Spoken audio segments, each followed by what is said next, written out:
how I get my hair from this to this with one simple tool. A few of you have asked me how I style my hair, and there are two ways, one which is a blowout and then this method which is a messy curly look. I will make the blowout method another time, but for this we use the small wand, just a regular old curling wand, and you want to wrap your hair around away from your face.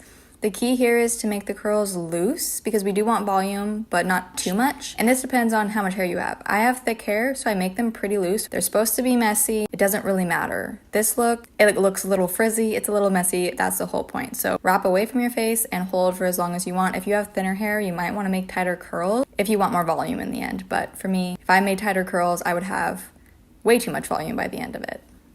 I do the full bottom layer of my hair before moving on into the top section, and I make sure the bottom layer is pretty loose and maybe even messier than the top layer, so I'll spend less time curling the bottom layer. And by the end of it, you just brush it out with your hands, add a little bit of hair oil, nothing crazy. And then I have curtain bangs, so I will style those at the very end, which it takes me literally 1 second. I do use the second tool to do this part where it gives it a little bit more volume, but then I go back to my skinny wand and do this little like curl under move. Turns out looking like this, I add a little bit of hairspray. Also, it looks better second day.